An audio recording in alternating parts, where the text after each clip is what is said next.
9,000 కోట్లు అప్పు చేసిన నేపథ్యంలో తను చేసిన వ్యాఖ్యలు ఏపీ బాండ్లు కొనొద్దంటూ 200 ఆర్థిక సంస్థలకు మెయిల్స్, రాష్ట్రానికి డబ్బు రాకుండా వైకాపా కుట్రలు, హైకోర్టులో వ్యాజ్యం వేయించారు ప్రధాని మోదీ, ఆర్బీఐకి ఫిర్యాదులు ఇప్పించారు, రాష్ట్రం పరువు తీసేది చాలక ప్రెస్ మీట్లు, ఏడుపుల, తప్పుడు ఫిర్యాదులు చేయించిన జగన్ బుగ్గనలను ప్రాసిక్యూట్ చేయాలి ఆర్థిక మంత్రి పయ్యావుల కేశవ్. ఏపీ బాండ్లు కొనొద్దంటూ 200 ఆర్థిక సంస్థలకు మెయిల్స్. ఏదండి ఇది? ఈనాడు ఏబిఎన్ ఆంధ్రజ్యోతి. రాష్ట్రాభివృద్ధిపై జగన్ కుట్రలు, బాండ్లు కొనొద్దంటూ 200 మంది ఇన్వెస్టర్లకు మెయిల్లు, ప్రధాని ఆర్థిక మంత్రి RBI same thing. APMDC issue over subscribe కావడమే దీనికి నిదర్శనం పయ్యావుల. అయినా చంద్రబాబు ప్రభుత్వంపై నమ్మకం కోల్పోని ఇన్వెస్టర్లు. ఓకే, రాష్ట్రాభివృద్ధిపై జగన్ కుట్రలు. మళ్ళీ ఇది లోపలనేమో, అది హెడ్లైన్స్, ఇది లోపల సేమ్ మ్యాటర్. ఆంధ్రప్రభ. అభివృద్ధిని అడ్డుకునే కుట్రలు, బాంబో బాండ్లపై విష ప్రచారం, కేంద్రం, సెబీ, హైకోర్టు వరకు ఫిర్యాదుల పర్వం. ఆర్థిక మంత్రి పయ్యావుల కేశవ్. వైసీపీపై దేశద్రోహం కేసు పెట్టాలి, ఆర్థిక శాఖ మంత్రి పయ్యావుల కేశవ్. నిన్న క్యాబినెట్ మీటింగ్లో, ఈనాడు క్యాబినెట్ మీటింగ్లో జరిగిన విషయాలు. బాండ్లలో పెట్టుబడి పెట్టొద్దని తప్పుడు మెయిల్లు. ముఖ్యమంత్రి గారు రాష్ట్ర ప్రభుత్వ ప్రతిష్టను దెబ్బతీసేలా పలు దేశ విదేశ కంపెనీల వైకాపా కుట్రపూరితంగా ఈమెయిల్స్ పంపడంపై ముఖ్యమంత్రి ఆగ్రహం వ్యక్తం చేశారు. వైకాపా చేస్తున్న ఈ కుట్రలపై విచారణ జరిపిస్తామని ప్రకటించారు. ఈ అంశాన్ని ఆర్థిక మంత్రి పయ్యావుల కేశవ్ ప్రస్తావించారు. ఏపీఎండిసి బాండ్లలో పెట్టుబడులు పెట్టొద్దని ఏకంగా 200 దేశ విదేశీ కంపెనీలకు వైకాపా తమ పార్టీ సానుభూతుల పేరుతో తప్పుడు మెయిల్లు పంపించారు. ఆధారాలతో ఆయన వివరించారు. తెర వెనుక కుట్రలతో రాష్ట్రానికి నిధులు రాకుండా అడ్డుకోవడం, ప్రభుత్వ పథకాలు అమలు చేయొద్దని దుష్ప్రచారం చేయడం ఆ పార్టీకి అలవాటుగా మారింది. ఇలాంటి విషయాల్ని మంత్రులు ప్రజల్లోకి బలంగా తీసుకెళ్లాలని సీఎం సూచించారు. ఇది తీవ్ర నేరమని, రాజద్రోహం స్థాయి చట్టం కింద కేసులు పెట్టాలని కొత్త చట్టాలు కనుక్కుంటున్నారు. కాదండి, ఒకటి, ఇప్పుడు ఆర్థిక శాఖ మంత్రి గారు ఇంత ఎందుకు మీరు ఇరిటేట్ అవుతున్నారు? మేము అడిగిన ప్రశ్న ఏమి, ఛాలెంజ్ ఏమి? 9,000 కోట్లకు ఏపీఎండిసి బాండ్లు జారీ చేసి మధ్యవర్తులకు రాష్ట్ర ఖజానా పైన హక్కు కల్పిస్తున్నారు. మా ఛాలెంజ్ ఏమి? ఇది మా ఆరోపణ. మీరు ఏపీఎండిసి బాండ్లు 9,000 కోట్లు బాండ్ల ద్వారా ఏపీఎండిసి ఖనిజాభివృద్ధి సంస్థ అప్పు చేసి, ఆ అప్పు తీర్చేదానికి మీరు తీర్చే ఒప్పందంలో భాగంగా రాష్ట్ర ఖజానాకు మధ్యవర్తులు ఎవరైతే బాండ్లు జారీ చేస్తారో వాళ్లకు మీరు డైరెక్ట్గా రాష్ట్ర ఖజానా మీద డబ్బులు డ్రా చేసేదానికి హక్కు కల్పించిన మాట నిజమా కాదా? మా ఛాలెంజ్ ఏం దాంట్లో, గతంలో ఎప్పుడైనా ఇలా జరిగి ఉంటే నిరూపించగలరా? లేకపోతే తప్పును ఒప్పుకొని క్షమాపణ చెప్పగలరా? సింపుల్ కదా, స్ట్రైట్ క్వశ్చన్. దానికి ఏదేదో ఏడుపులు, పెడబొబ్బలు, ఇంకా పొర్లుడు దండాలు 10 సార్లు చెప్తారు. ఏడుపులంట్రీ, పెడబొబ్బులంట్రీ, పొర్లుడు దండాలంట్రీ, ఏందేందో చేస్తారు. ఇది కాక కొత్తగా మీరేం చెప్తున్నారు?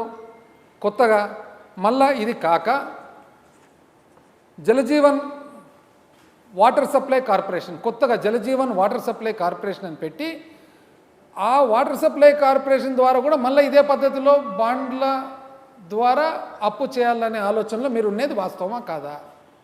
కాదంటే మీరు చెప్పండి కాదు అని, అవునంటే అవును అని చెప్పండి.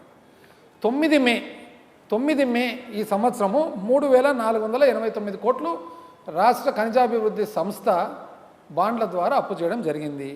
మొన్న 25 జూను 5,526 కోట్లు, అంటే టోటల్గా ఇంచుమించు 9,000 కోట్లు మీరు బాండ్ల ద్వారా అప్పు చేయడం జరిగింది. ఇది ఖనిజాభివృద్ధి సంస్థ అప్పు చేసింది. ఈ డబ్బులు ఖనిజాభివృద్ధి సంస్థలోనే ఉన్నాయి, లేదా ఖనిజాభివృద్ధి సంస్థ అవసరాలకే వాడుతున్నారు, ఖనిజాభివృద్ధి సంస్థ వ్యాపారం పెంచేదానికే వాడుతున్నారు, ప్రభుత్వం దీన్ని వాడడం లేదని మీరు చెప్పగలరా? మీరేమంటున్నారు? వారు అనబోతున్నారు. ఈ ఖనిజాభివృద్ధి సంస్థ నుంచి 400 చిల్లర లీజులు మీకు ఇచ్చినందుకు ప్రభుత్వానికి తిరిగి వాళ్ళు డబ్బులు చెల్లించారు అని. మీరు చెప్పేది ఎట్లుందంటే, వారు చెప్పబోయేది ఎట్లుందంటే, ప్రభుత్వం ఆస్తినే కొంటుందన్నమాట. ప్రభుత్వం సంబంధించిన కార్పొరేషన్ ఆస్తినే కొనబోతుందన్నమాట. ఇది ఎట్లుందంటే, సామాన్య మానవునికి అర్థం కావాలంటే, భార్య ఆస్తి భర్త కొంటాడు, భర్త ఆస్తి భార్య కొంటుంది, డబ్బులు చెల్లించుకుంటారు. ఇది మీరు చెప్పేది ఏందండి? మేము అడిగిన దానికి మీరు సూటి సమాధానం ఇవ్వకుండా ఏదేదో నాకు ఇది ఏం గుర్తుకొస్తుందంటే, ఇప్పటికి కూడా నాకు గుర్తుకొచ్చేది, ఇంతకుముందు కూడా 2014 నుంచి 19 5 సంవత్సరాలు మీరే పాలించినది. అప్పుడు కూడా కూటమే.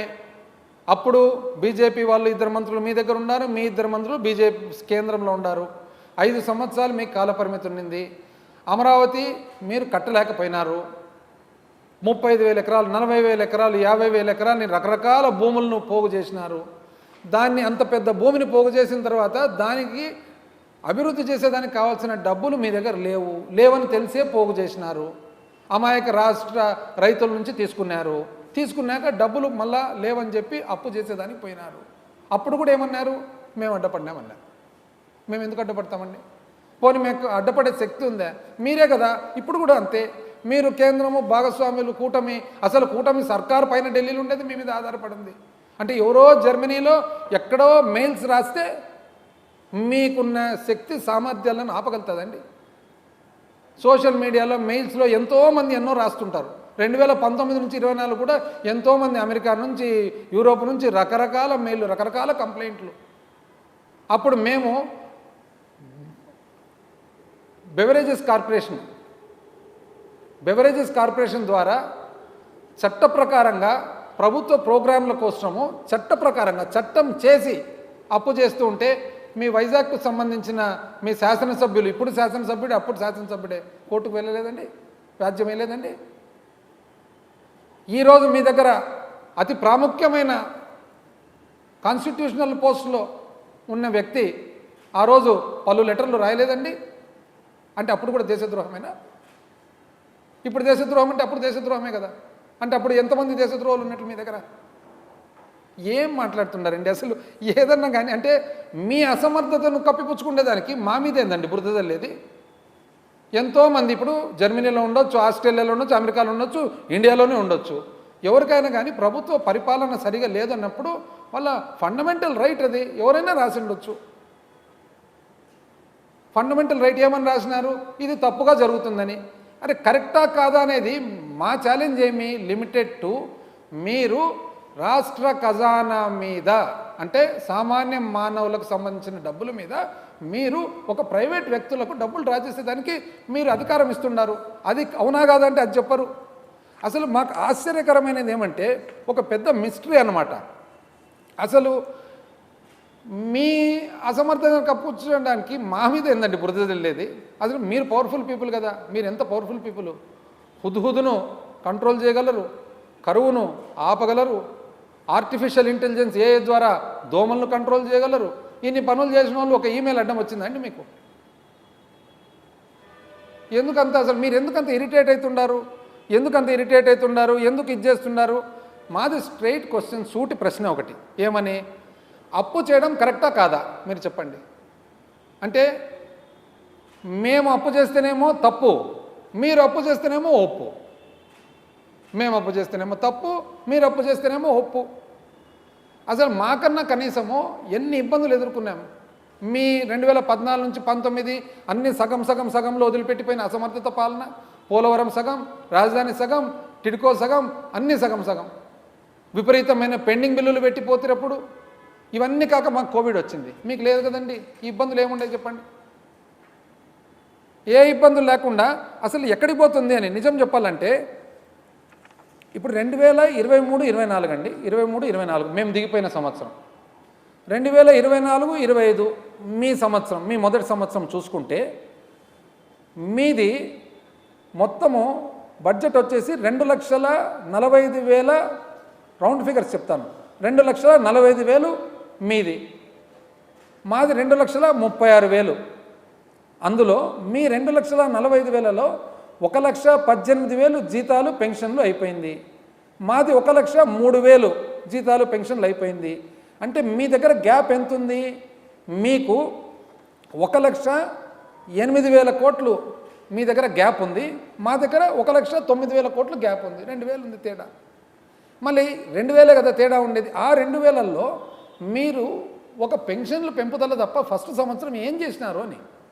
ఇవన్నీ ఎక్కడ పోయినాయి? మేము చేసినవి జగనన్న అమ్మఒడి, జగనన్న వసతి దీవెన, జగనన్న విద్యా దీవెన, జగనన్న విదేశీ విద్యా దీవెన, జగనన్న వైఎస్ఆర్ రైతు భరోసా, వైఎస్ఆర్ 0 వడ్డీ పంట రుణాలు, వైఎస్ఆర్ ఫ్రీ క్రాప్ ఇన్సూరెన్స్, పంటల బీమా, అదేవిధంగా ఇన్పుట్ సబ్సిడీ రైతులకు, మత్స్యకార భరోసా, 0 వడ్డీ, పెన్షన్ కానుక, చేయూత, ఆసర, నేతన్న నేస్తం, చేదోడు, లా నేస్తం, వాహనమిత్ర, ఆరోగ్యశ్రీ, మరి ఈబీసీ నేస్తం, ఆరోగ్యశ్రీ, కళ్యాణమస్తు, తోడు, జగనన్న గోరుముద్ద, పోషణ, ఇవన్నీ ఏమీ ఇవ్వలేదే మీరు.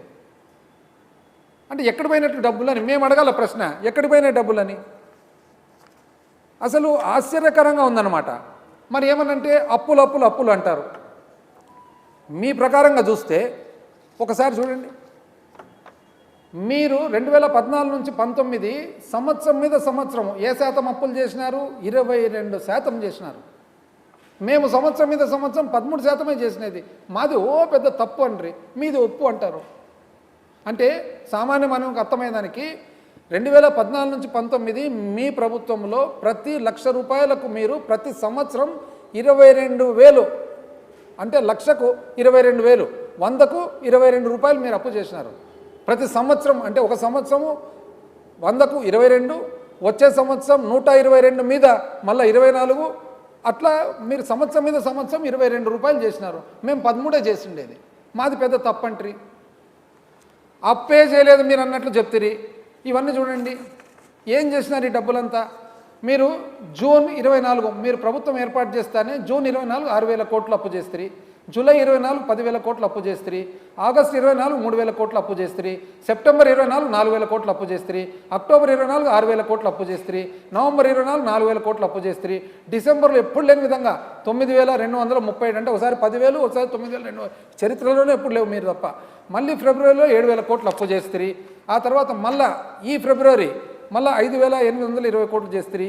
మళ్ళీ మార్చిలో 3,600 కోట్లు చేస్తారు. మళ్ళీ మార్చిలో ఇంకోసారి 4,548 కోట్లు చేస్తారు. ఏప్రిల్లో ఈ సంవత్సరం 5,750 కోట్లు చేస్తారు. మేలో 6,822 కోట్లు చేస్తారు. జూన్లో 7,000 కోట్లు చేస్తారు. జూలైలో మళ్ళీ జూన్లో 10వ తారీఖు, అంటే జూన్ 3వ తారీఖు 7,000, జూన్ 10వ తారీఖు వారానికే మళ్ళీ 7,000 చేస్తారు. అప్పు అప్పు అప్పు అంటారు. అంటే ఇప్పుడు మాకు అర్థం కాని ఏమంటే, ఇప్పుడు ఎందుకు మా మీద దేశద్రోహము అంటే, మీరు చేసిన అప్పులు ఎందుకు చేస్తున్నారని చెప్పి అడుగునందుక మా మీద దేశద్రోహం? లేదా మీరు 2024 ఎన్నికల ముందర శ్రీలంక అని చెప్పి 14 లక్షల కోట్లు, 13 లక్షల కోట్లు, 11 లక్షల కోట్లు మట్కా నంబర్లు చెప్పినట్లు చెప్పి తీరా ఎన్నికలు అయిపోయిన తర్వాత కేశవ్ గారు ఆర్థిక శాఖ మంత్రివర్యులు మీ నోట్తో మీరు చెప్పిన మాట 5,19,192 కోట్లు, ఐ రిపీట్ 5,19,192 కోట్లు అప్పని చెప్పి అసెంబ్లీ సాక్షిగా మీరు కాదండి చెప్పినది. అప్పుడెందుకు 14 లక్షల కోట్లు చెప్పినారు? ఎలక్షన్లు అయిపోయినాక ఎందుకు 5,19,000 కోట్లు చెప్పినారు? ప్రజలను ఎందుకు మభ్యపెట్టి తప్పుదారి పల్లించినారని మేము అడిగినందుక మా మీద దేశద్రోహము. అంటే ఎన్నికల ముందర కరెంటు ఛార్జీలు పెంచనే పెంచము, మాకు విద్యుత్ ఎట్లా తయారు చేయాలనో తెలుసు, తక్కువకు చేస్తామని చెప్పి ఈరోజు ప్రతి 100 రూపాయలకు 150 రూపాయలు కడుతున్నారు కరెంటు బిల్లు. పెంచినందుకు అడిగినందుక మేము ప్రజల తరఫున దేశద్రోహం. అంటే ప్రజల తరఫున మేము అడగకూడదు, అబ్బా ఎంత చక్కగా పెంచినారండి మీరు కరెంటు, చాలా మంచి పని చేస్తారని చెప్తే మీరు సంతోషపడతారు, లేకుంటే దేశద్రోహం. రైతులకు ఏమన్నా సాయం చేసినారండి రైతులు? ఈరోజు చిత్తూరులో మామిడి తోటల రైతుల పరిస్థితి ఏమి? అంతకుముందు పొగాకు రైతుల పరిస్థితి ఏమి? బయట అసలు ఇన్పుట్ సబ్సిడీ పరిస్థితి ఏమి? అసలు బీమా పరిస్థితి ఏమి? మేము కట్టేవాళ్ళము, ఇన్సూరెన్స్ మేమే, ఇప్పుడు కడుతున్నారండి మీరు. ఇట్లా చెప్పుకుంటూ పోతే రైతులకు ఏమాత్రం మీరు సాయం చేస్తున్నారు? ఇది అడిగినందుక రైతుల తరఫున మా మీద దేశద్రోహం. ఎంప్లాయీస్ ప్రభుత్వ ఉద్యోగులు ఉన్నారు, ప్రభుత్వ ఉద్యోగులకు ఇంతవరకు ఒక్క డిఏ ఇచ్చినారండి? మేము ఏర్పాటు చేసిన పిఆర్సీ కూడా బర్తరఫ్ చేస్తే తీసేస్తే కొత్త పిఆర్సీ ఏర్పాటు చేసినారా మీరు? జీతాలు 1వ తారీఖు ఖచ్చితంగా ఇస్తామంటున్నారు. ఇస్తున్నారండి 1వ తారీఖు 3, 4, 5. ఇంకా మేము ఇచ్చినది మాకు కోవిడ్ ఉండి ఇబ్బందులుండి మేము 3, 4, 5 ఇస్తే పెద్ద తప్పు. అబ్బా ఎంత అసలు దాని మీద ఎంత కన్సర్న్ బాధ్యత ఉండే పేపర్లంతా ఇది పెద్ద తప్పు. ఇప్పుడండి బాగుందే, మా తప్పు మీద ఒప్పు. ఇది అడిగినందుక ఎంప్లాయీస్ తరఫున మేము అడిగినందుక దేశద్రోహము అంటే మేము కేవలము 13% కదా పెంచినది, మీరు 22% పెంచినారు కదా అప్పు అని అడిగినందుక దేశద్రోహం. మీరు కాదండి ఇచ్చినది, ఇవన్నీ మీరు కాదా 5 లక్షలు చిల్లరని చెప్పి అసెంబ్లీలో చెప్పి బడ్జెట్ డాక్యుమెంట్లు ఇచ్చినది. చివరకు ఎంప్లాయీస్కు సంబంధించిన deposit and provident fund public account అంటారు. ఆ డిపాజిట్ అండ్ ప్రావిడెంట్ ఫండ్ ఆ రెండు ముఖ్యంగా దీంట్లో ప్రావిడెంట్ ఫండ్ డబ్బులు ఎంప్లాయీస్ ఉంటాయి. మీరు 2014 నుంచి 19లో 57,378 కోట్లు, 57,378 కోట్లు. దీంట్లో ఏముంటాయి? ఎంప్లాయీస్ ప్రావిడెంట్ ఫండ్ ఉంటుంది, డిపాజిట్లు ఉంటాయి, అదర్ డిపాజిట్స్, కోర్టు డిపాజిట్లు. మేము తిరిగి 500 కోట్లు కట్టినాము. మీరేమో 57,378 కోట్లు మీరు వాడినారు, మేము 500 కోట్లు కట్టాము. ఇది అడిగినందుక మా మీద దేశద్రోహము. మీరు సూపర్ 6 అని చెప్తారు. ఏమని చెప్తారు?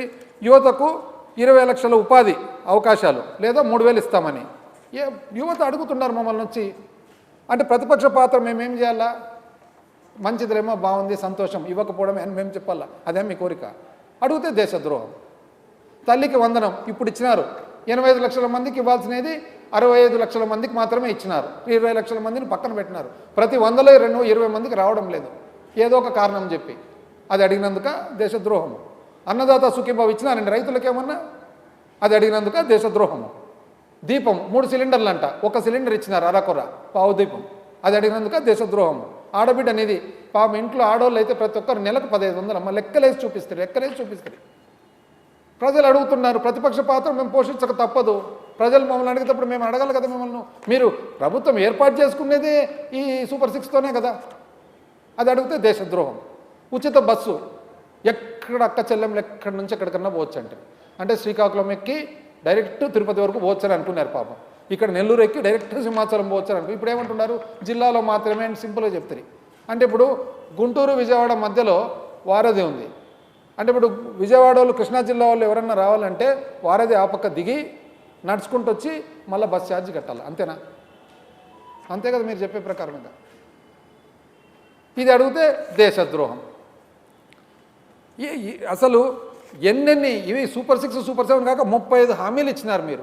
అది ప్రజల తరఫున అడిగితే దేశద్రోహం. చంద్రబాబు వలన మీకు కలిగిన నష్టం ఎంత అని లెక్కేస్తే గాన నిరుద్యోగ భృతి వచ్చిందండి ఎవరికన్నా? ఏ ఇంటికన్నా లెక్కేయండి. తల్లికి వందనం ఇప్పుడు మొదటి సంవత్సరం అంతా ఎక్కడ పోయినట్లు? ఆడబిడ్డ నిధి వచ్చిందా ఇంతవరకు ఎవరికన్నా? ఒక్కరికన్నా? అన్నదాత సుఖీభావ ఎవరు వచ్చిందా ఎవరికన్నా? దీపం ఎంతమందికి వచ్చింది, ఎంతమందికి రావాలో? వచ్చినది 1 సిలిండరు. 50 ఏళ్ళ పెన్షన్, అదైతే 50 ఏళ్ళకి పెన్షన్ ఇస్తామంటే వచ్చిందా ఎవరికన్నా? ఇది అడిగితే మాత్రం మీకు దేశద్రోహం. అసలు ఎన్ని స్కీములండి? మొదటి సంవత్సరంలో పెట్టిన స్కీములు ఎన్ని?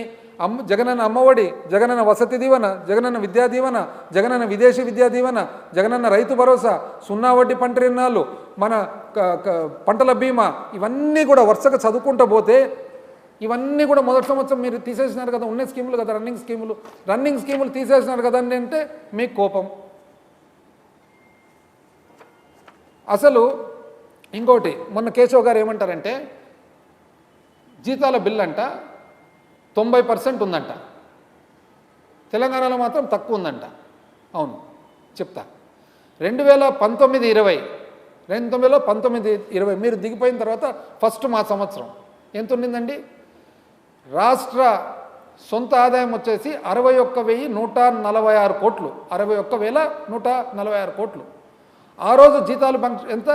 మేము ప్రభుత్వం ఏర్పాటు చేసినప్పుడు 53,051 కోటి. అంటే ఎంతండి? 87%. 87%. అంటే మీరు మాకు ఇచ్చినప్పుడు 87% ఫస్ట్ సంవత్సరం.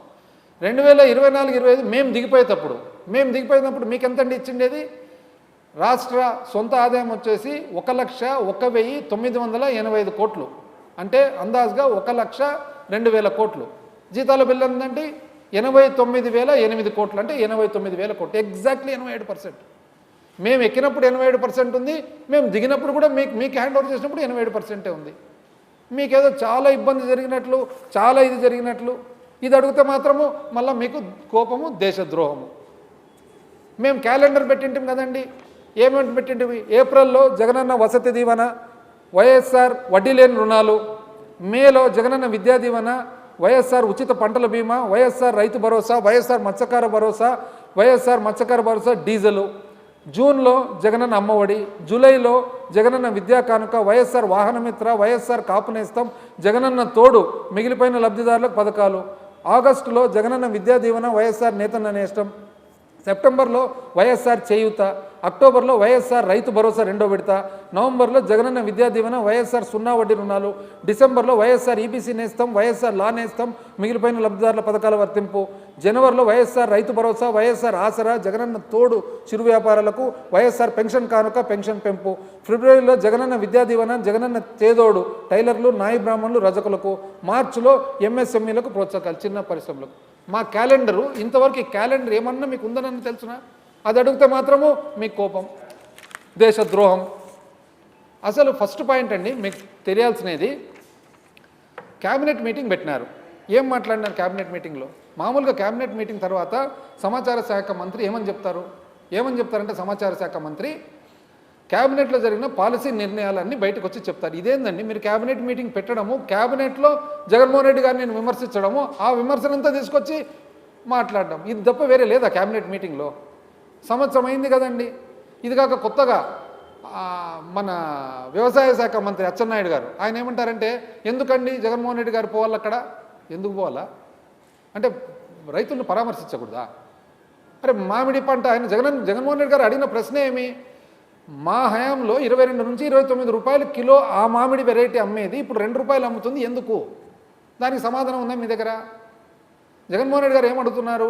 కర్ణాటకలో కాంగ్రెస్ ప్రభుత్వం ఉంటూ కేంద్రం వచ్చి 16 రూపాయల ప్రకారం మామిడి కొనింది కదా, మీరు కేంద్రం ఉండేదే మీ వలన కదా, మీరెందుకు ఆదుకోలేకుండా ఉన్నారంటే మీకు కోపం, ఎందుకు పోవాలని అంటారు. మళ్ళీ పైగా ఇంకోటి ఎక్కువ, 30 మంది కంటే ఎందుకు హెలికాప్టర్ దగ్గర, 500 మంది కంటే ఎందుకు అంటే, మా ముఖ్యమంత్రి గారు పోయేటప్పుడు అంతే కదా వచ్చేది అంటే, మీరు నాకు డౌటు పరోక్షంగా ముఖ్యమంత్రి గారి మీద రాళ్ళేస్తున్నట్టున్నారు. అంటే ముఖ్యమంత్రి గారు పోతే ఇంతకంటే ఎక్కువ రారు, మీకెందుకండి అంత అనవసరమని. ఇది మీరు నిజంగా మంచి మనసుతో చెప్తున్నారా లేకుంటే మీరు వేరే విధంగా చెప్తున్నారా మాకైతే డౌటే. అసలు ఏం క్యాబినెట్ మీటింగ్ వల్ల ప్రయోజనం ఏమి మాకు అర్థం కాలే.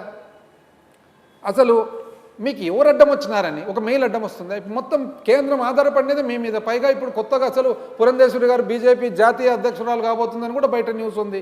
మీకేం కష్టమండి? ఇంకా ఒక సంవత్సరం తర్వాత మీ ప్రభుత్వం పర్ఫార్మెన్స్ చూస్తే ఎట్లుంది? పబ్లిక్ ఏమంటున్నారు తెలిసిన? పనిరాని మనిషి 6 నెలలు కష్టపడి పందిరేస్తాడంట. పనిరాని మనిషి 6 నెలలు కష్టపడి పందిరేస్తే కుక్క తోక తగిలి పందిరి మొత్తం కూలిందంట. కుక్క తోక తగిలి. అసలు ఏంది మా ఛాలెంజ్? ఏమి మా ఛాలెంజు? ఈ విధంగా మీరు రాష్ట్ర ఖజానా వేరే వాళ్ళ ప్రైవేట్ వ్యక్తుల చేతికి ఇచ్చినారు, అది కరెక్టా కాదా? దానికి సమాధానం చెప్పకుండా ఏడుపులు అంటారు, పెడబొబ్బులు అంటారు, మెయిల్స్ అంటారు. ఇప్పుడు ఒకటి చెప్తానండి మీకు, ఇప్పుడు కమింగ్ టు ద సబ్జెక్ట్. అసలు ఏంది మీరేమన్నారు కేశవ్ గారు, ఆర్థిక శాఖ మంత్రి వర్యులు? ఏపీఎండిసి జీవో మీరు కదా ఇచ్చినది, ఇది క్లారిటీగా చెప్తారు. మీరు కదా ఇచ్చినది, మీరు మార్చిలో ఇచ్చినారు, మీరు 7,000 కోట్లకి ఇచ్చినారు, మేము 9,000 కోట్లకి ఇచ్చినాము, తప్పేమి అంటున్నారు. ఎస్ నేను చెప్తా, తప్పేమో నేను చెప్తా. అది మీరు ఇచ్చిన జీవో ఏమండి? మేము ఇచ్చిన జీవో ఏమి? నేను చదివి వినిపిస్తాను. మేము ఇచ్చిన జీవో ఏమని చెప్తుందంటే, దాంట్లో జీవో నంబర్ 35 15/3/2024. నాకు తెలిసి ఆ రోజు ప్రెస్ కాన్ఫరెన్స్లో ఎవరో అడిగినారు ఏమని, జీవో కాపీ చూపిస్తారంటే సీక్రెట్ జీవో. సీక్రెట్ ఏం కాదండి, కాన్ఫిడెన్షియల్ కాదు, ఇది ఓపెన్గా నేను డౌన్లోడ్ తీసుకునేది. ఏమంటుంది? ద సర్వీసింగ్ అంటే మేమిచ్చిన ఏపీఎండిసి జీవోకు మీకు తేడా చెప్తా. The servicing of the bonds contracted shall be made by the APMDC strictly from their internal resources and without any recourse to government or budgetary support neither now or in the future. అంటే ఏదైతే APMDC మేము చెప్పినప్పుడు బాండ్లు issue చేస్తున్నారో ఆ బాండ్ను వడ్డీ కట్టేది కానీ అసలు కట్టేది కానీ ఓన్లీ వ్యాపార సంస్థ ద్వారానే తప్ప ప్రభుత్వానికి ఎటువంటి సంబంధం లేదు అని మేము క్లియర్గా చెప్పినాం. మీరు చెప్పినారండి, నేను మీది కూడా చదివి చూపిస్తాను. నెక్స్ట్ మేమేమన్నాం, APMDC shall plan to avail the bonds in phases only and to the extent of the requirement of funds with clear visibility of the deployment and their ability to repay the loans without dependence upon government or budgetary support for loan servicing. ఇది చాలా స్ట్రిక్ట్గా ఈ బాండ్లు కూడా ఒకటేసారి కాదు, ఎంత వ్యాపారము డెవలప్ చేసే అభివృద్ధి ఏపీఎండిసి వ్యాపారం ఖనిజాభివృద్ధి సంస్థ ఖనిజాల వ్యాపారము అభివృద్ధి చేసేదానికి ఎంత అవసరమో అంత మటుకే తీసుకోండి. ఖచ్చితంగా దాని డబ్బులు తిరిగి కట్టేది మాత్రం ఓన్లీ ఏపీఎండిసికే సంబంధము, ప్రభుత్వానికి ఎటువంటి సంబంధం లేదు. ఇప్పుడు కానీ ఎప్పటికైనా కానీ అని now or in the future. Number 3, the managing director of APMDC shall monitor and implement the smooth operation of the above arrangement and shall be held responsible for any deviation. APMDC managing director ఎవరండి? ఆయన ఒక bureaucrat ఉంటాడు, ఎవరెవరు IAS officer ఉంటాడు. ఆయన మీద బాధ్యత అంతా పెడుతున్నాము, ప్రభుత్వానికి బాధ్యత కాదు, కరెక్ట్గా జరిగే బాధ్యతను మేము ఇస్తే, అంటే దీంట్లో ఎక్కడైనా కానీ ఏపీఎండిసి చేయబోయే అప్పు ప్రభుత్వం వాడుకుంటే దానికి అవకాశం ఉండదు అనేది ఎక్కడైనా ఒక్క చోటనే ఉండండి. మీరు ఇచ్చినారు బాండ్, ఎట్లా ఇచ్చినారు మీరు? ఫస్ట్ పాయింట్ మీది. APMDC to issue senior secured rated listed redeemable and taxable non convertible debentures for private placement ప్రకారంగా for total aggregate size of up to 9,000 కోట్లు. ఇది మీరు ఇస్తారు. అంటే డైరెక్ట్గా 9,000 కోట్లు అట్ టైం తీసుకోవాలనేదే లంసముగా మీ బాధ్యత. మేమేమన్నాం దాంట్లో ఎంత అవసరమో అవసరం కొద్ది మాత్రమే తీసుకోండి అని. మీరేమన్నారు 9,000 కోట్లు ఒకటిసారి తీసుకోండి. APMDC to provide exclusive charge over identified mines of APMDC and mining land parcels and the change on the mining right charge on the mining rights as security. అంటే మీరేమంటున్నారు, ఈ మొత్తం ఏదైతే ఖనిజాభివృద్ధి సంస్థకు సంబంధించిన ఖనిజము దానికి సంబంధించిన మైనింగ్ లీజులు ఉన్నాయి, దాని మీద ఈ బాండ్ల వాళ్లకు కంప్లీట్గా ఛార్జ్ ఇవ్వాలా అన్నారు. అంటే మీరు ఎక్కడన్నా కానీ ఒక్క చోటన్నా కానీ ఇది కేవలము ప్రభుత్వానికి సంబంధం లేకుండా ఉందని ఎక్కడైనా ఒక చోట చెప్పినారా? క్లియర్ అర్థం ఏమొస్తుందంటే ఇది కాక ఒక స్టెప్ అడ్వాన్స్ పోయినారు. ఏమైనారు అడ్వాన్స్ అంటే మీరు ఇంకో జీవో ఇచ్చి 1,91,000 కోట్లకు సంబంధించిన ఖనిజ సంపద అంతా కూడా కేవలము ఈ బాండ్స్ ఈ అప్పు కట్టేదానికోసము తాకట్టు పెట్టినట్లు. ఇది తేడా. ఇప్పుడు అర్థమైందండి తేడా. మేము ఖనిజాభివృద్ధి సంస్థ మేము యాక్చువల్గా బాండ్లు ఇష్యూ కూడా చేయలే. ఇష్యూ చేయాలనే ఆలోచనతో ఖనిజాభివృద్ధి సంస్థ కోసము ఆలోచనతో ఉన్నప్పుడు ఆలోచన పెట్టిన రోజు కేవలం ఖనిజాభివృద్ధి సంస్థ అభివృద్ధికి మాత్రమే వాడాలి, ఆ అప్పు కూడా వాళ్ళే కట్టాలి, అది చూడాల్సినది కూడా దానికి సంబంధించిన ఎండి ఐఏఎస్ ఆఫీసర్ అని పెడితే మీరు డైరెక్ట్గా డబ్బులు డ్రా చేసే దానికి పెట్టుకొని ఈరోజు మళ్ళీ మీరే కదండి అని అంటారు. ఏమన్నా న్యాయం అండి? భావ్యమా మీరు మాట్లాడేది? అసలు ఇది కాక రెండో పాయింట్ మీరు ఏం చెప్తున్నారు మళ్ళీ, ఇది కాక ఎస్క్రో అకౌంట్ మేమేమన్నాము, direct debit mechanism. Direct debit mechanism అనేది రాష్ట్ర ఖజానా మీద మీరు డైరెక్ట్ కంట్రోల్ ఇచ్చినారు. బాండ్ల యాజమానులు ఎవరైతే ఉన్నారో బాండ్ల యాజమానులకు ఇచ్చినారంటే మీరే కదా. ఏమన్నా అసలు అంత అంటే నాకు డౌట్ వస్తుంది ఆర్థిక శాఖ మంత్రివర్యులు, మీరు ఈ అసలు డైరెక్ట్ డెబిట్ మెకానిజం అనేది మీరు అర్థం చేసుకున్నారా ఏంది అనేది? నేను చెప్తా, ఎస్క్రోకు దానికి తేడా ఏం చెప్తా. ఇప్పుడు మేము ఇచ్చినది ఎట్లంటే, మేము ఇచ్చిన దాంట్లో ఏమని ఇచ్చినాము, ఇది ఇండియా రేటింగ్స్. మాకైనా ఇండియా రేటింగ్సే, మీకైనా ఇండియా రేటింగ్సే. వీళ్ళే రేటింగ్ ఏజెన్సీ. వీళ్ళు ఈ బాండ్ల ఏదైతే ఇష్యూ ఉంటుందో ఆ బాండ్ల ఇష్యూ ఇది మన సంస్థకు ఏదైతే క్రెడిట్ వర్తినెస్ ఉంటుందో దాన్ని వాళ్ళు ఒక రేటింగ్ ఇస్తారు, ఏ అని బి అని అట్లా. మా దాంట్లో ఏముంది, ఒకటి detailed rational for the rating action. అంటే ఈ రేటింగ్ ఏ అనే AA రేటింగ్ ఇచ్చేదానికి ముఖ్యమైన కారణం ఏమని మా దాంట్లో ఇచ్చినది ఏది, ఇది ఆంధ్రప్రదేశ్ స్టేట్ బెవరేజెస్ కార్పొరేషన్, మన మద్యానికి సంబంధించిన కార్పొరేషన్.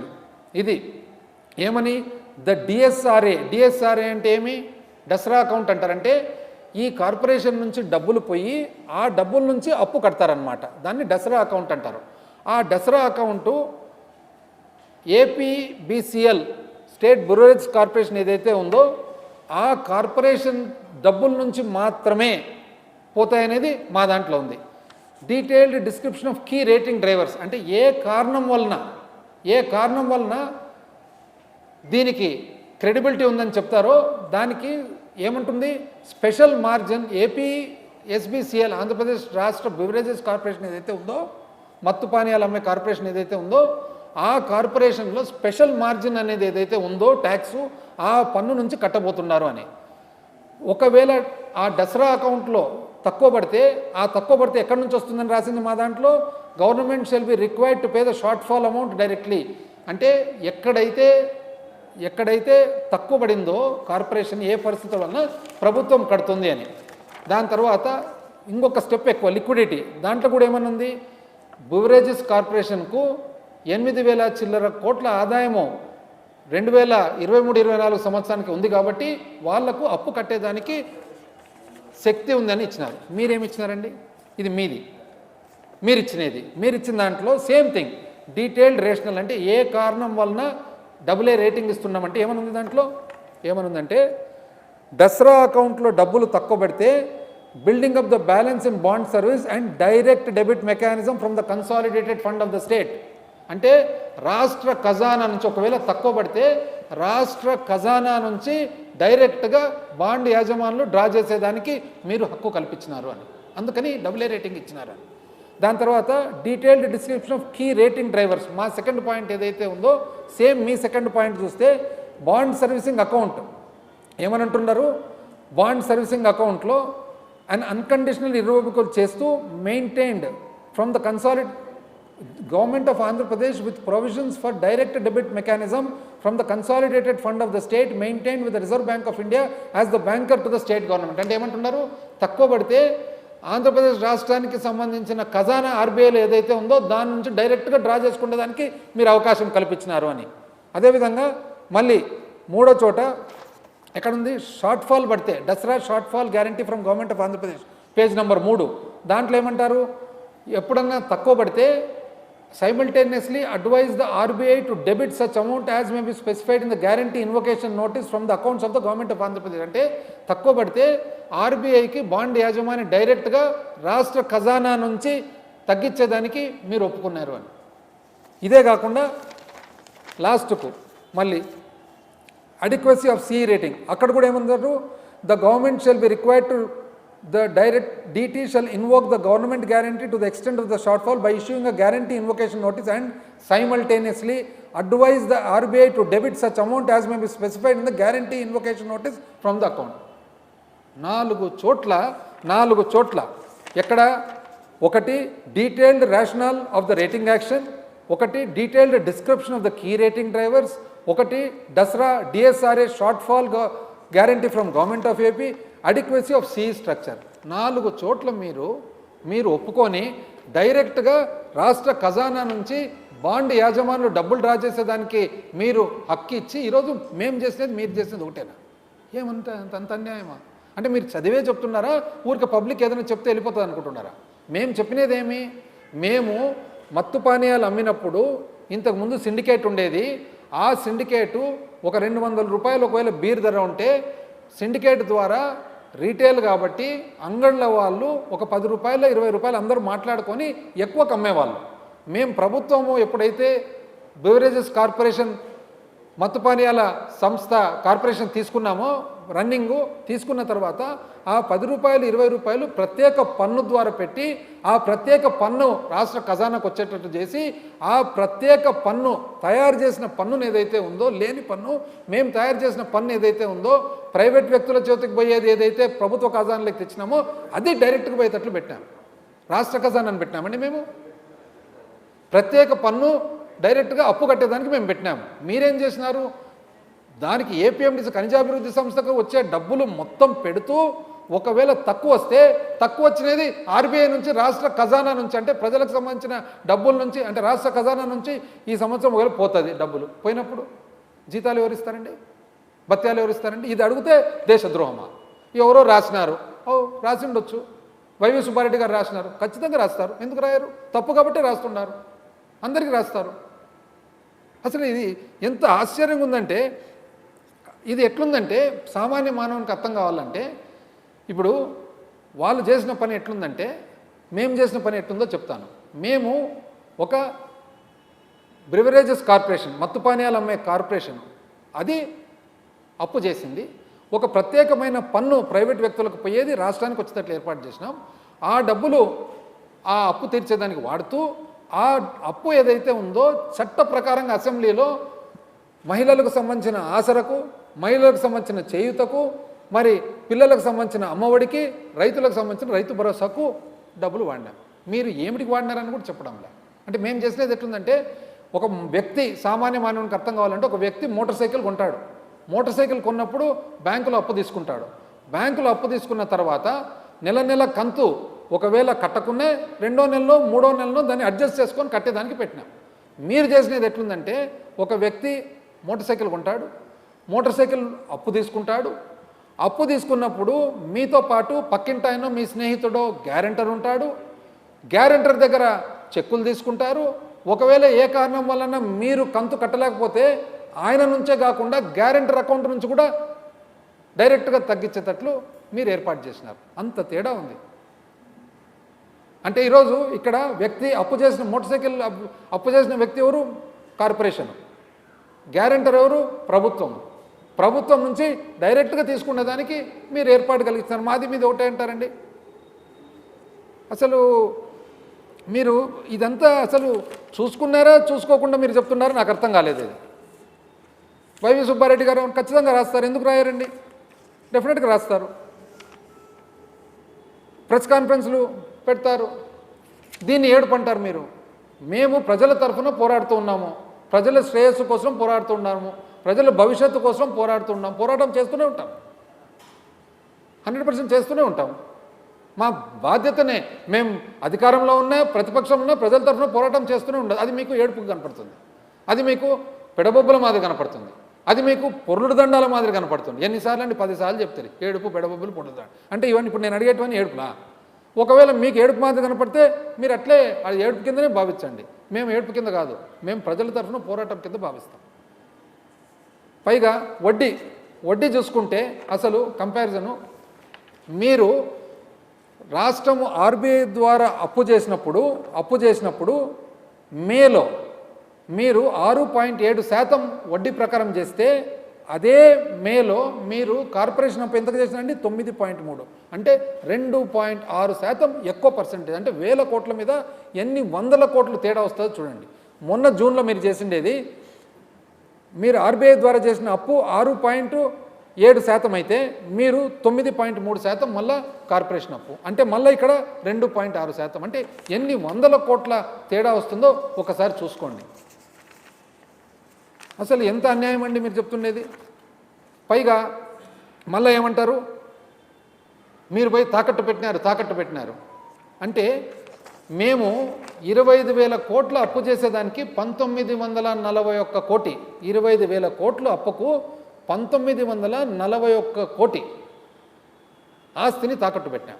మీరండి 9,000 కోట్లకు 1,91,000 కోట్ల ఆస్తిని తాకట్టు పెట్టినారు. 9,000 కోట్లకు 1,91,000 కోట్లు తాకట్టు పెట్టి మీరు ఖజానాకే మీరు ప్రైవేట్ వ్యక్తి డబ్బులు డ్రా చేసుకునే దానికి అధికారం ఇచ్చి మళ్ళా పైగా మాది దేశద్రోహం అంట. ఏందండి ఇది అన్యాయంగా? అంటే ప్రజల తరఫున ఏం మాట్లాడినా దేశద్రోహమేనా? 9,000 కోట్లు, మేము 25,000 కోట్లకు 1900 కోట్లు, మీరు 9,000 కోట్లకు 1,91,000 కోట్లు పెడతారు. జగన్మోహన్ రెడ్డి గారు ట్వీట్ చేసినారు. ఏం ట్వీట్ చేసినారు? ఇవన్నీ చెప్పినారు. రాజ్యాంగ ఉల్లంఘన అన్నాడు. ఉల్లంఘన కాదా? ఇది తప్పు అన్నాడు. ఉల్లంఘన కాదా? ఈరోజు ఏమి మళ్ళీ ఏం ప్రజల తరఫున ఏం మాట్లాడకూడదంట. ఏమనంటే ఏడుపులు, పెడబొబ్బలు. ఈరోజు అంటే మీ కోరిక ఏమి అంటే, చిత్తూరుకు పోకూడదు, మామిడి రైతులను పరామర్శించకూడదు, గుంటూరుకు పోకూడదు, పొగాకు రైతులను పరామర్శించకూడదు, మిర్చి రైతులను పరామర్శించకూడదు. లేదు అంటే మామిడి 2 రూపాయలకు రోడ్డు మీద పడేస్తుంటే మేము చప్పట్లు కొడుతూ ఉండాలన్నమాట. ఎంత బాగుందండి, చప్పట్లు కొడుతుండాలి. ఇది మీ కోరిక. మీరు మర్చిపోతున్నారు మా పాత్ర ప్రతిపక్ష పాత్ర. మేము అధికారంలో ఉన్నా ప్రతిపక్షంలో ఉన్నా ఇదే. మళ్ళా దాంట్లో రాసేది చూడండి. ఈరోజు ఇది బంగారుపాలెంలో దండుపాలెం అంట.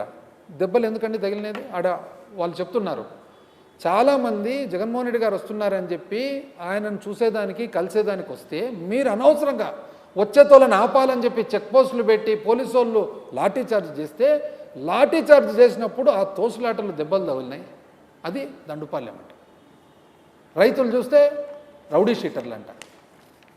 ఎక్కడండి? ఏంది ఇది అసలు? అసలు నిజం చెప్పాలంటే చాలా అన్ఫార్చునేట్ అని అనిపిస్తుంది. పైగా ఇంకోటి చెప్తారు, ప్రజలు నవ్వుతున్నారంట. మమ్మల్ని చూసి నవ్వుతున్నారండి ప్రజలు. అంటే మీరు ఫస్ట్ సంవత్సరం అమ్మఒడి ఎగరగొట్టినందుకు నవ్వుతున్నారు, ఇప్పుడు తగ్గించి ఇచ్చినందుకు నవ్వుతున్నారు, ఆడోళ్ళకు డబ్బులు ఇనందుకు నవ్వుతున్నారు, 50 ఏళ్ళ పెన్షన్ ఇనందుకు నవ్వుతున్నారు, సిలిండర్లు రానందుకు నవ్వుతున్నారండి. మా మొగాలు ఎక్కడ పెట్టుకోవాలంట. ఎక్కడ పెట్టుకున్నామండి? ఎక్కడ పెట్టుకుంటాం మా మొగాలు? ప్రజల తరఫున మేము రాయల్గా పోరాడుతున్నాం. మాది రవీంద్రనాథ్ ఠాగూర్ గారు చెప్పినట్లు, where the mind is without fear and the head held high, where knowledge is free, where the world has not been broken up into fragments by narrow domestic walls, where the clear stream of reason has not lost its way into the dreary desert death habitat. Into that heaven of freedom, inga long untadi poem, last conclude chestanu. Into that heaven of freedom, my father let my country awake అని మేము ఇప్పుడు తల ఎత్తుకొనే. ఎంత అన్యాయంగా మాట్లాడతారండి. మళ్ళీ పైగా అసలు ఇవన్నీ ఫెయిలియర్స్ కప్పిపుచ్చుకునే దానికి మాది మంచి ప్రభుత్వం ఎవరన్నా పెడతారండి ఈ ప్రోగ్రాము? ఎవరన్నా పబ్లిక్ వచ్చి చెప్పాలా మంచి ప్రభుత్వం అని? మాది మంచి ప్రభుత్వం అని మీరే చెప్పుకుంటారు. అసలు విచిత్రమైన పరిపాలన, పైగా దేశద్రోహం అంటారు. అయ్యా ఇవన్నీ దేశద్రోహం కాదు, ఏ ద్రోహం కాదు. మొన్ననే నేను ఇంకొక ఆఫీసర్తో మాట్లాడుతుంటే, రిటైర్ అయిన తర్వాత ఎక్కడ లేరా మీరు అక్కడ అంటే లేదు సార్ నేను వచ్చేసినాను అన్న. ఏం సార్ అంటే, ఏం సార్ అది అక్కడ పనిచేసినందుకు 19 నుంచి 24 వరకు పనిచేసినందుకు మమ్మల్ని ఏదో అంటరాని వాళ్ళగా చూస్తున్నారంటే నేను చెప్తే నవ్వుకుంటా. అంటరాని వాళ్ళ చట్టం అనేది కూడా ఒకటి మనం ఒకసారి ఆలోచన చేయాలి. ఎందుకంటే ఆ ప్రభుత్వంలో పనిచేసిన ఆఫీసర్లకు పోస్టింగ్ ఇయ్యరంట. ఆఫీసర్లు ఏ ప్రభుత్వంలో అయినా చేయాల్సిందే కదా. సరే, ఆ ప్రభుత్వంలో పనిచేసిన ఆఫీసర్లకు, సీఎం పేషీలో పనిచేసిన ఆఫీసర్లకు పోస్టింగ్ ఇవ్వకుంటే, కాంట్రాక్టర్లు మాత్రం చాలా బాగా, అదే కాంట్రాక్టర్లు ఇప్పుడు కూడా పోస్టింగ్లు ఉన్నాయి. అందరూ కాంట్రాక్టర్లు ఏమో బ్రహ్మాండంగా పనిచేస్తున్నారు. ఇక్కడ నుంచి ఈ పార్టీలో ఉండే తోళ్ళని మీరు లక్షణంగా తీసుకుంటున్నారు అంటే వాళ్ళకి మాత్రం లేదా అంటరాని చట్టం, ఆఫీసర్లకి అంటరాని చట్టం. మీరు దయచేసి ఈ అంటరాని చట్టాలు, దాని తర్వాత ఈ దేశద్రోహం చట్టాలు ఇట్లాంటివన్నీ కాకుండా మీరు కంట్రోల్ తీసుకొని విడిగా చూడండి. అక్కడ ఈరోజు చెప్తున్నారు మేము ఇచ్చేసామని. 2 నెలలు అయిందంట అంగన్వాడీ టీచర్లకు, అంగన్వాడీ ఆయాలకు జీతాలు రాక 2 నెలలు అయిందంట. అట్లాంటి చూడండి. ఎందుకు ఇవన్నీ ఊరికే? దయచేసి సిస్టమ్ మార్చుకోండి. మీకు అవకాశం ఇచ్చాను, పబ్లిక్ అవకాశం ఇచ్చిన తర్వాత దాన్ని మీరు ఒక మంచి ఇది చేయాలి. కానీ ఎన్నో ఆశలతో మీకు అవకాశం ఇచ్చినారు. ఇంటింటికి పోతురి, అమ్మా నీకింత, అమ్మా నీకింత, నీకు 15, నీకు 10, నీకు 18, నీకు 20. దయచేసి అవన్నీ ఫస్ట్ చేయండి, అన్నీ బాగుంటాయి. అది లేనప్పుడు ఏమైందంటే అసంతృప్తి ఉంటుంది. అదే అసంతృప్తి, అదే కోపమే ఈరోజు రోడ్లకు ఎక్కుతున్నారు జనాలు. రోడ్లకు ఎక్కుతేనేమో మీకు కోపం. టోల్ గేట్లు, చెక్ పోస్టులు, పబ్లిక్ ఆగ్రహంతో రోడ్డుకి ఎక్కితే టోల్ గేట్లు, చెక్ పోస్ట్ ఎన్ని పెడితే ఏమవుతాయండి? దయచేసి సిస్టమ్ మార్చండి అని చెప్పి నా విన్నపం.